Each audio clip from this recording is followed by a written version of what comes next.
Hi guys, Мантуган сууг байна. Өмнөх дугаарт цэвэрлэгээ киноны 3 дугаар ангийг ярьсан бөгөөд сонгуул болж шинэ үндэслэгч эцгүүд сонгуульд ялагдсан. Цэвэрлэгээ дуусгар болох нь уу гэсэн хариулттай үлддэг. Өнөөдрийн ангаар харин хамгийн анхны цэвэрлэгээ хэрхэн бий болсон талаар ярьж өгнө. Энэ видеоны хамтрагчаар олон улсын мэл спортын компани хамтран ажиллаж байна. Хэрэв та 18 нас хүрсэн бол сэтгэл хэсэгт барилах холбоос орж Мантуган гэх урамшууллын кодыг ашиглан урамшуул аваарай. Мангарч болзошгүй эрсдэл болон нөөц бололцоогоо сайтар бодолцох хэрэгтэй шүү. Харин 18 нас хүрээгүй хүүхдүүдэд энэ талаар бодоод чирэггүй гэж зүйлье. Ингээд кинонд орцгоё. Америкийн нэгдсэн улсад эдийн засаг илгээрээ хэвтэж, харт иргэд бослог гарган засгаа унгах үед шинэ улс төрийн хүчин гарч ирсэн нь шинээр үндэслэгч эцгүүд нэртэй нам байв. Ерөнхийлөгч солигдож энэ намаас сонгогдсон гарч ирсэн бөгөөд тэд эдийн засгийг маш хурдан сайжруулнаа гэж амлан засгийн эрхийг гартаа авчээ. Удалгүй бүх телевиз радиогоор эдийн засгийг сэргээх ихний алхам нь цэвэрлэгээ гэх туршилт гэж зарлав. Энэ нь урт хугацаанд судлагдсан сэтгэл судлалын докторийн удирдсан төсөл байлаа. Туршилтыг Америк нэгдсэн улсын хамгийн ядуу бүсүүдийн нэг болох Стейтен Арл дээр эхлүүлэхээр шийджээ. Дүрм нь маш энгийн бөгөөд 12 цагийн турш хүн хүссэн бүхнийг хийж уур хилэнгээ гаргаж болно. Энэ хугацаанд ямар ч хууль хариуцлага үйлчлэхгүй. Ингээд шинээр үндэслэгч эцгүүдийн төслийг хэрэгжүүлэх хүмүүсээ Стейтен Арл руу илгээв. Зохион байгуулагчид Арлын оршин суугчдаас сайн дураараа оролцох хүмүүсийг бүртгэн сонгон авч эхэлдэг. Хэрвээ зүгээр оролцоод өнгөрөх юм бол $5,000 өгнө. Харин хүн гэмтээж бүр алах юм бол хийсэн үйлчлээс нь хамааран илүү их мөнгө болгоно гэж амладаг. Оролцох хүсэлт гаргасан хүн бүрт камер бүхий контакт линз өгч мөн байшир тогтоож суулгаж байв. Энэ үеэр Стейтен Арлын оршин суугчид энэ мэдээг сонсоод чадах чинээрээ Арлаас тухтаж эхэлдэг. Зохион байгуулах албаны байрны гадаа нэгэн эмэгтэй шинээр үндэслэгч эцгүүдийн эсрэг хүмүүсийг уриалан энэ бол буруу зүйл гэж эсэргүүцлийн жагсаал хийж байв. Энэ эмэгтэйг Ная гэдэг бөгөөд түүгийнхээ хамт амьдардаг зөв зүйлийн төлөө дуу хоолойгоо өргөх ёстой гэж үздэг нэгэн. Тэр намын бодлогыг ил тод эсэргүүцэн тэмцэж байгаа нь. Яг энэ үеэр Димитри гэдэг залуу тэрээр барь явж өнгөрөхдөө хүмүүс нэг нэгнээ алж эхлэхгүй. Аллах зүрхнээс гардаг зүйл. Хүмүүс дээдл нь бослог гаргаж дээрэм хийхээс цаашгүй гэж хэлдэг. Энэ арал дээр аж төрж байгаа хүмүүсийн дийлэнх нь л хар арснууд байх ба. Ер нь жоохон дундчаас доогуур орлоготой. Бас ч гэж хар тамхи энэ төр хэрэглэж барьчихдаг. Бүгдээрээ шахуу буу кармалаад явж байдаг хүмүүс амьдардаг учраас энэхүү туршилтыг явуулахаар сонгосон байв. Димитри цааш явж Арлын жижиг дэлгүүрийн эзэдтэй мэндэлж явтал Наяд хүн дээр ирээд чи цэвэрлэгээнд оролцох уу гэж асуув. Димитри харин юу болоод байгааг ч мэдэхгүй юмдаа яаж орох вэ гэж хариулдаг. Энэ хоёр өмнө хайр сэтгэлийн холбоотой байсан бөгөөд Димитри Наяд цэвэрлэгээний үеэр дүүтэй чинь гурлаа хамт уяа аюулгүй шүү дээ гэж хэлэхэд Ная үгүй ээ би өөрийгөө хамгаалж чаднаа гэж хэлээд тэд салцгаана. Нөгөө талд Исая гэдэг нэг хүмүүст хар тамхи зараад явж байдаг. Тэр Наягийн дүү бөгөөд хичээлээ таслаад ийм зүйл хийж байгаа их чинь одоохондоо мэддэггүй. Гэтэл Исаягийн араас галзуу царайс нэг хүн гарч ирээд хар тамхиг нь булааж аваад хичээр чин тооцоо хийе гэх мэт солиотой юм ярьж эхэлдэг. Тэгснээ гинэт амнаасаа претер гаргаж ирээд Исаягийн хоолойг зүсчихдэг. Хажууд байсан хүмүүс нь сандарч араас нь буутахад нөгөө галзуу чинь хар урдаараа зүхтагаад алга болчихноо. Исая гэртээ ирээд хоолойнохоо цусыг тогтоох гэж оролдож байтал их чинь орж ирээд юу басныг нь асууж шархыг нь хараад ихэд урдлан баахан үгэлж агаад гараад явчихнаа. Хаашаа явчих та гэтэл Ная Димитри дээр ирээд чиний галзуу харт тамхичдын нэг нь Исаягийн хоолойг зүсчихлээ гэж хэлдэг. Димитри харин уучлаарай хэн гэдгийг нь би олноо санаа бүү зовоо гэж хариулдаг. Тэгэхээр Димитри бол Стейтен Арлыг харт тамхиар хангадаг. Нилийн том гар ижээ. Цагдаа нар түүнийг мэддэгч барьж чаддаггүй. Димитригийн нэг санаа зовж исэн зүйл нь цэвэрлэгээний шүнийг ашиглаад цагдаа хүчний байгууллагынхан эдний бүлэглэл рүү дарвал яах вэ гэж бодоод бүх бүлгийнхээ залууст амьд үлдэх ёстой энтергээ сануулад байж ижээ. Ингээд Димитри ч Наяад уучлаарай гэж хэлээд дахиад л та хоёр надтай хамт байх юм бол аюулгүй шүү дээ энтергэтэл Ная бид хоёр өөрсдөө чаднаа гэд уурлаад гараад явчихнаа. Нөгөө талд харин Исая нөгөө цэвэрлэгээний зохион байгуулах алба дээр очичихсон. Цэвэрлэгээнд оролцсон гэд гарын үсгээ зураад линз энтрийг нь авчихсан явж байдаг. Цэвэрлэгээ эхлэхэд нэг цаг дутуу байхад Исая гэрлүүгээ хараад нөгөө линзээ зөөж үзэн гар буун энтрээ гаргаад бэлтгэж байгаад эгч рүүгээ яран би бараг Калифорниад ирчлээ гэжээ. Энд маш аюулгүй байх болно гэд худлаа яриад буцаа тасалчихдаг. Эгч нь харин дүүгээ явуулчихсан гэж бодоод сүмд хорогдох газаргүй. Эсвэл аюулгүй гэж бодоод тэнд ирсэн хүмүүсийг нь халамжлаа сууж байв. Ингээд бүх орон даяар телевиз мэдээлэл хийнэ. Энэ бол цэвэрлэгээний туршилтын өдөр. Дөрөвдүгээр түвшнээс доош төрлийн зүсийг ашиглахыг зөвшөөрнө. Гэхдээ божиг болсон цэвэрлэгээний мэдээллээ энэ хүмүүсийн хувьд бол анхудаа хэлээд араас нь ерөнхийлөгч нь өөрөө гарч ирж мэдээлэл хийгээд тохиолдол чангаар дууран цэвэрлэгээний туршилтын шүн Стейтен Арл дээр анхудаа эхэлнэ.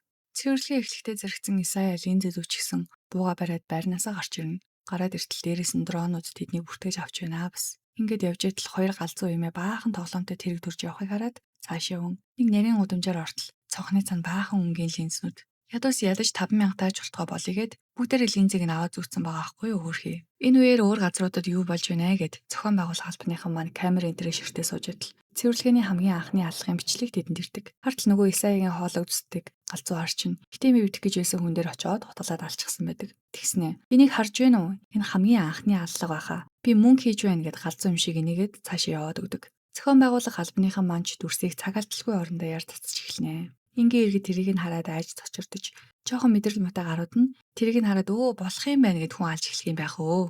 Харин Исаягийн талаас манай хүн үргэлжлүүлээд яваад л байх бөгөөд гудамж гатлаад хідэн байрны голд иртэл газраар нэг хүүхдийн тоглоом. Энэ одоо юу вэ гэд нэг тоглоом аваад хартал балкон дээр түрүүний хоёр галзуу юм ээ. Тоглоомоддоо баахан динамит суулгацсан. Дэлбэлэгт овч дарахад Исая азар тоглоомоо амжиж хийдээд тэндээс гүйж зүхтаадаг. Ингээд цааш явж байгаад болон эргэтэл өөр хідэн гарууд тааралтаад будах гэтэл таньдаг гарууд байна. Новш гэж Исая чи одоо цэвэрлэе гэдэг байгаа юм уу? Юу хийж яваа?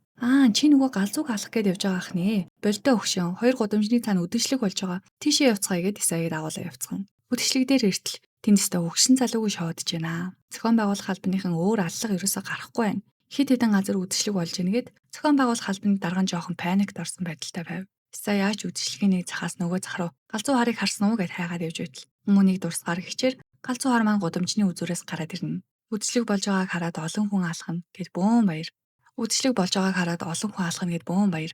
Нөгөө хэд нь харин арайч алчхна гэж яаж бодох вэ дээ? Бүжиглээд бүр амар чийлээжсэн чинь галзуу маань урд нь бүжиглжээс охиноо алаад дахиад нэг хүнийг бас алаад хүмүүс юу болоод байгааг ойлгож эхлэн эхнээсээ зүхтаж эхэлнэ. Гэтэл Исая ганцаараа тэнд үлдээд бууга гаргаж ирээд буудах гэсэн ч буудаж чадалгүй балан юм шиг буугаа хаяа зүхтачихдаг. Нөгөө талд харин Димитри гэртээ байж байтал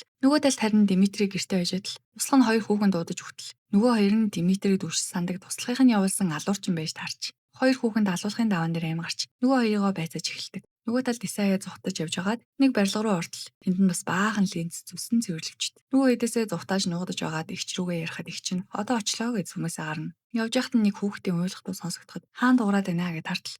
Доороос нь нэг өрх хөлнөөс нь татаж аваад муу усны нөхрөө татаад оруулах нэ. Наяж тэмцэж байгаад арай гэж мултарч дөрүүгөө явдаг. Бага барилгынхан гадаа ирээд би ирчихлээ гэж мессеж бичтэл Исая ашгүй линзээ аваад нуудаж ясан газараасаа чимээг ухан гараад игчдэрээ очих гэтэл нөгөө галзуу хар гарч ирсний игчрүүн дайрч байтал ашгүй Исая гарч ирэн галзууг гэмтээгээд игчтэйгээ хамтдаа зүгтдэг. Нөгөө тал Димитрийг алах гэжсэн хоёр алуурчин эмэгтэй аллах захиалсан хүн дээр иртэл ялтчгүй Димитрийн доор ажиллаж исэн хүн байдаг. Димитри өөрөө гарч ирэн хідэн сургаалын үгс айлтаад нөгөөхийг ямар ч найраа байхгүй буудаад өөрөөс нь ургасан ажилтнуудыг ч бас бүгдийг нь буудаад цааш явдаг. Аар сархан гэмтэрэг гарч зохион байгуулах албаныхан шар үст доктор бол шинэ эцгүүд намын төлөөлөгч хоорондоо зөрчилдөж зогсож байгаа харагдана. Яагаад ингэж байна вэ гэхээр шинэ эцэг намынхан энэ дуршилтыг маш амжилттай болно гэд найдачсан байхад боцноор болохгүй байна. Яагаад гэмт хэрэг ийм бага байна вэ гэд. Нөгөө талаас доктор энэ бол туршилт штэ. Гэмт хэрэг үлдэх хэсэг нь тэдний сонголт гэж маргалдаж байдаг. Исая эгчтэйгээ хамт цогтж идэл болон тойроод нэг буутай хүн гараад ирнэ. Манай хоёр ядахтаа ямар ч зэвсэггүй. Уучлаарай битгий буудаач дээ гэтэл нөгөө гарчин гохоод арахад усаар бодоод наачдаг. Тэгэхээр наадчихнаа гэдэж яхад энэ хүмүүс нь. Баахан мотон унсан гал маналзуулсан орилсон хүмүүс явж манай хоёр ч арай гэж нуугдаж орсоор сүм дээр иртэл нөгөө мототой нөхдүүд бүлгэлж ороод сүмд байсан хүмүүсийг бүгдийг нь буудаад алчихсан байв. Амьд үлдсэн хүн байхгүй гэж үү дээ гэд хартал. Ашгүй өмнө нь хамт сууж исэн ээж охин хоёр үхсэн юм шиг царайлж байгаад аим гарсан байж. Энэ үед Димитри бүлгийнхаа нэг хүнтэй машинтайгаа явж явах замдаа өөр нэг машинтай мөргөлдөөд онголтоод унчихна. Юу болоод байна гэтэл нөгөө машины гарууд нь амар зэвсгэлчихсэн. Эргэн тойрны хүмүүсээ бүгдийг нь буудаж байв. Димитри гялс гарч ирээд буу аав тэр нөхдүүдийг буудаж орхино. Тэгээд нэмэлт тусламж хэрэг боллоо гэд өөр хүмүүсээ бас дууддаг. Димитригийн хүмүүс нэмж ирээд буудаад байсан бүлэг хүмүүсийг хартал бүгд шивээстэй байхан тэр энэ хүмүүсийг би мэднэ. Цэрэгт байхдаа харж исэн хөлсний алуурчид байна. Мөнгө л өгч яхан бол хинт чамаагүй ажиллаж юу чамаагүй хийдэг гэж хэлв. Гэнэтэл энэ тэндгүй хэсэг бүлэг хүмүүс гарч ирээд аллахын тоо нэмэгдэд доктор гайхаж намын нууц зөрүүлөө орон яг ямар хүмүүс нь орж ирэв гэд хартал бүгдээрээ арлын энэ тэндээс ямар ч ажиллагаагүй байсан газраас гарч ирсэн хөлсний бололтой хүмүүс байв. Гэтэл гадлаас намын төлөөлөгч залуу орж ирэн чи энд юу хийж байгаа юм бэ гэтэл чи харин энэ хүмүүсийг зохион байгуулалтаар авч ирээд их хүнтэй газруудын байршлыг зааж өгч байгаах чинь юу гэх үү гэтэл намын төлөөлөгч хүмүүс татвар нэмэхэд дургүй гэтэл манай улсын өөр байх ёстойгоос 3 дахин их байна. Цэвэрлэгээ бол үүнийг цэцлэх гол зүйлээ гэтэл доктор та нар эдийн засгийг сайжруулахын тулд бага орлоготой иргэдийг алах гэж байна. Би одоо юу хийчих гин вэ гэтэл докторыг хүчээр өрөөнөөс гаргачихнаа. Тэгэд камераар хартал нөгөө докторыг хар машинтай хүмүүс нь хаашаа ч юм авч яваад бодоод алчихдаг. Анх цэвэрлэгийг санаачилсан хүн боловч одоо намд нь хэрэггүй болсон тул ингээд алчих ваа хөрхийг. Нөгөө талд Димитри байдал биштэй байгааг ойлгож буу зэвсгээ цуглуулan энгийн иргэдийг хамгаалах ёстойгоо ойлгоод залуусаа цуглуулan Биднийг юусоо хайхардаггүй засгийн газар маань өөрсдөө бидний гэрлүүд айрлаа. Бид гэрээ хамгаалах хэрэгтэйгээд нөхдөө дагуулan гарцгаадаг. Исая болон түүний эгч сүмээс амь гарсан хүмүүс Исаягийн гэрт очихоор болоод арай гэж нуугдаж барьсаар гэрийнхээ өөдөнд ирэн цэвэрлэгээний галзуу амьтдаас сухтан арай гэж дотгош ороод гэрлүүг ордог. Зураг тасаагаад юу болоод байгааг хартал гадуур болж байгаа өөмөө самун хэрээс итэрсэн харагдав. Гэтэл гэнэт хаалга нүтгэд хамт сүмдэр байсан наяг хайхаар гарсан ихч тэднийг хайгаад болоод ирсэн байв. Стейтен арлын хаан ихтэй дэлгүүр ажилладаг жирийн иргэд рүү засгийн газрын хөлсний цэргүүд бас дайрч байна. Манай хэд хоногдох нь оногдоод зарим нь зөрүүлж будаж байтал суман дуусаад өгдөг. Цэргүүд нааш төгөхөд бүгд нэг хүн алан шүү гэж дотор байсан хүн бусдаа сануулж бүгд нь нэг зөксөг өгөөд дахиад хэсэг буун дуу сонсогдоход Димитригийн хүмүүс ирж тэднийг аварсан байв. Димитри хизээ хаана хүмүүс рүү дарахыг яаж мэдээд байна вэ гэтэл Димитри машинтайгаа усталтаад ихэнх цэргүүдийг нэгжихдээ тэдэнд байсан станцыг авчихсан байв. Станцаар цаанаас нь нэг хүн хаашаа очих чиглэл өгөөд тэр чиглэл рүү явж байсан хүмүүсийг аваад байгаах нь. Ингээд орон сууцны хороол руу яваарай гэх станцын дугаар очтол. Нөгөөт нь ядуусын амьдардаг том орон сууц юм байна л та. Энд байгаа хүмүүс цэвэрлэгээнд хамгийн түрүүнд оролцож нэгнээ устгах байх гэтэл нам жим байгаад ахар нь нөгөө намын төлөөлөгч залуу ийшээ очоо гэж цэргүүдэд тушаасан байж. Тушаасныхаа дагуу цэргүүд эрэхтэй зэрэгцэн Димитрич бас ирээд энд бидний таньдаг олон хүн амьдардаг гинтэргээд бүлгийн хүмүүст хэлж эхэлтэл энэ тэндээс нь болоод Димитри машины доогуур орж нуугдан бусд нь бод улчихдаг. Хаанаас хэн бодваа гэтэл засгийн газрын явуулын хүмүүс дроноор буцсан байгаа юм чинь. Энэ байранд ядж байгаад манай Исая эгчтэйг амьдардаг байж тарав. Тэд нар барьныхаа цонхоор сая болсон явдлыг хараад энэ бол цэвэрлэгээ биш захиалгад аллага байна гэд паникт орчихсон сууж байдаг. Цэргүүд доод давхраас эхлээд дээшлэн бүх айлын хаалхыг онгоолон орж хүчээр бүх хүнийг алж байв. Димитрич бууга аваад ганцаараа орон сууц руу орон чимээгүй гэтэж явсаар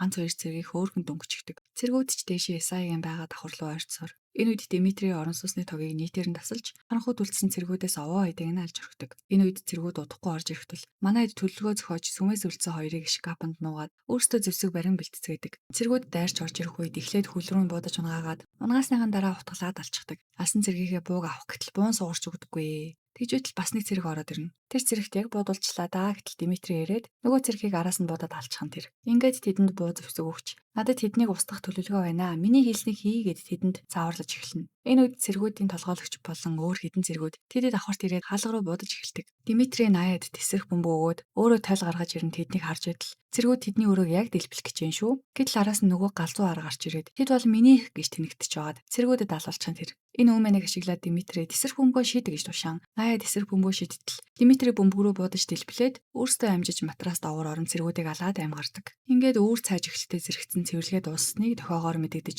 байрны гадаа гарч иртэл зөндөө шархсан хүмүүс. Бүгдээрээ Димитригийн аварсан хүмүүс байх ба хажуугаар нь өнгөрөхдөө бүгд баярлалснаа илэрхийлж байв. Стейтен Арлын парк хилийн харт амхны 8-чин муу хүн байсан бол цэвэрлэгээний шөнөөр олон хүн аварсан ачтан болжээ манай Димитри. Ингээд наяа одоо яах вэ гэтэл Димитри бүгдээрээ одоо тэмцэх хэрэгтэй гэсээр киноны маань анхны цэвэрлэгээ хэрхэн эхэлсэн тухай өгүүлж дуустдаг. Тэгэхээр нэг сэтгэл зүйч доктор профессор хүн хүмүүсийн уур хэлэн ингэж гаргаад үзье. Туршилт хийгээд үзье гэтэл нам түүнийг эсрэгээр нэргүүлээд ядуусыг алж эдийн засгийн аварьяа болгочихсон юм байна л да. Тэгээд хүмүүс ч өөр хоорондоо алалцаад байгаа биш. Засгийн газар нь хүмүүсээ хаалаад байгааг энэ ангийг болон өмнөх ангиудыг үүсгэн хүмүүс ойлгосон баг. Засгийн газар нь зүгээр ядуусыг хэрхэн устгах уу? За. Тэгвэл жилдээ нэг удаа энэ цэвэрлэгийн өдөр зохиочё. Тэгээд энэ үеэрээ хүмүүсийг алаад өөрсдөө цэвэрхэн үйлдэхин тул үнийг бүр хууль болгочихё гэд хууль баталчихсан. Үнийгээ дагаад яваад байгаа байхгүй юу? За кино маань баг зэрэг сонирхолтой байсан гэж надад байна. Дараагийн ангид цэвэрлэгээ яагаад байнга үргэлжлэхээр болчихвоо гэдэг энийг анги яваад энэ үнэнд ажгүй сэдвтэй мөртлөө жоогоо сонин хүрнэлтэй кино маань дуусгах нэ. Энэ хүртэл үзсэн хүмүүстээ баярлалаа. Дараагийн дугаараараа уулзтал түр баяртай.